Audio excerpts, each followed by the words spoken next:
এই হলো মেয়েদের সবচেয়ে প্রিয় খাবার ফুচকা তৈরির আসল অবস্থা। ফুচকা যে নাম শুনলে জিভে জল চলে আসে।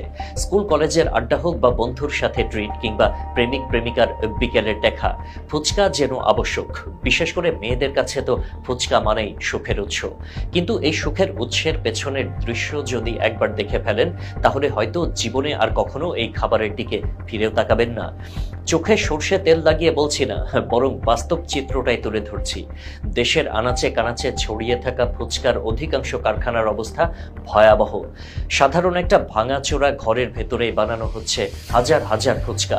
একদিকে পচা দুর্গন্ধযুক্ত আটা, অন্যদিকে ব্যবহৃত পোড়া কালো তেল, যা দেখে মনে হবে যেন গাড়ির ইঞ্জিন তেল। তেল এতটাই ঘন কালো আর দুর্গন্ধময় যে সুস্থ কোনো মানুষ তার পাশে দাঁড়িয়ে নিঃশ্বাসও নিতে কষ্ট পাবে।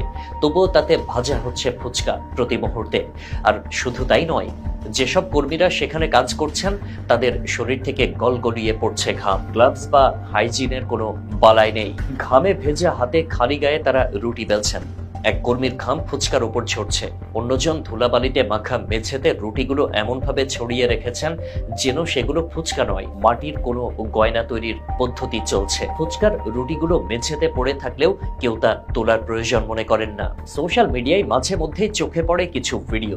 ফুচকার দোকানি একই গামছা দিয়ে বারবার ঝাড়ছেন খাবারের ধুলাবালি, একই হাতে স্পর্শকাতর জায়গায় হাত দিয়ে আবারও খাবারে স্পর্শ করছেন। ক্রেতাদের সামনে ঠোঁটের কোণে থাকা ঘাম মুছে সেই হাতেই পরিবেশন করছেন আপনার আমার পছন্দের ফুচকা।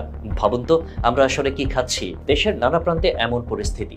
সপ্তাহের পর সপ্তাহ, এমনকি মাসের পর মাস একই তেলে ভাজা হচ্ছে ফুচকা। পোড়া তেল আর ঘামে মাখা ফুচকা দিব্যি পরিবেশিত হচ্ছে। অধিকাংশ কারখানা আবার বস্তির ভেতর বা অস্বাস্থ্যকর আবদ্ধ ঘরে, যেখানে রোদ বাতাস ঢোকে না বললেই চলে।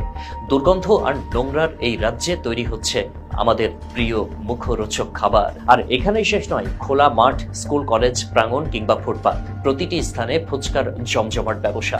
শিক্ষার্থীদের কাছে তো ফুচকা যেন নিত্যদিনের খাবার। পানিপুরি, ভেলপুরি,